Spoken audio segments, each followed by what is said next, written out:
Good afternoon বন্ধুরা, আমি আবারও চলে এসেছি আবারও একটা নতুন গল্প নিয়ে।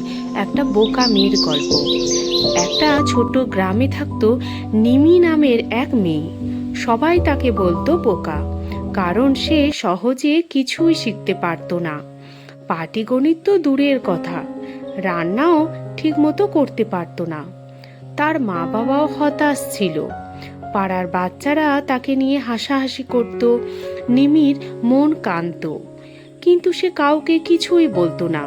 সে শুধু বলতো, আমি যদি একদিন কিছু করতে পারতাম।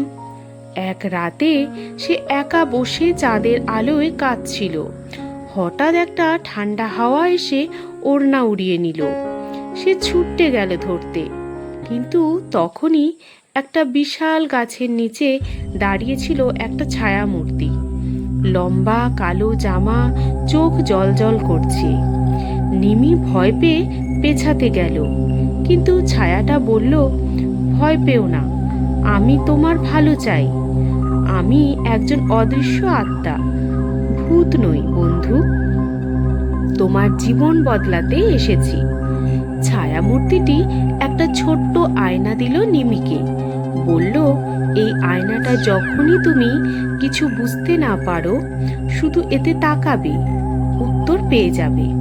তবে একটা শর্ত আছে, যদি কোনোদিন মিথ্যা বলো, আয়নাটা কাজ করবে না। নিমি ভয় পেলেও সাহস করে আয়নাটা রেখে দিল।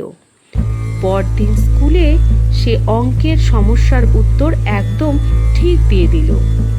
সবাই অবাক, শিক্ষক পর্যন্ত বিশ্বাস করতে পারছিল না। দিনের পর দিন নিমি হয়ে উঠল গ্রামের সবচেয়ে বুদ্ধিমান মেয়ে। সে সবাইকে সাহায্য করত, রান্না, গান, গল্প বলা সবিতেই পারদর্শী হয়ে উঠল সে। গ্রামের মানুষ বলতো, নিমি তো যেন জাদুর মেয়ে, এত বুদ্ধি কোথা থেকে পেল? কিন্তু সে আয়নার কথা কাউকে বলতো না। একদিন এক ধূর্ত লোক এলো গ্রামের মেলায়। সে বলল, আমি একটা কঠিন ধাঁধা দেব, যে মেয়ে পারবে তাকে রাজ্যের পুরস্কার দেওয়া হবে। সবাই নিমির দিকে তাকালো। সে আয়না নিয়ে ধাঁধার উত্তর খুঁজতে গিয়ে ভুল করলো। আয়নাটা কাজ করলো না।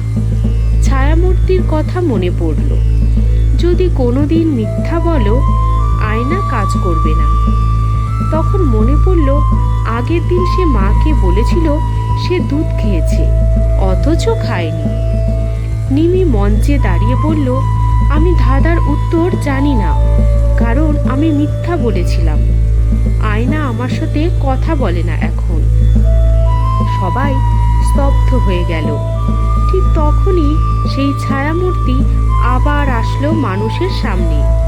বলল, এই মেয়েটি সত্য কথা বলেছে, তাই আজ থেকে সে নিজেই তার বুদ্ধির উৎস হবে।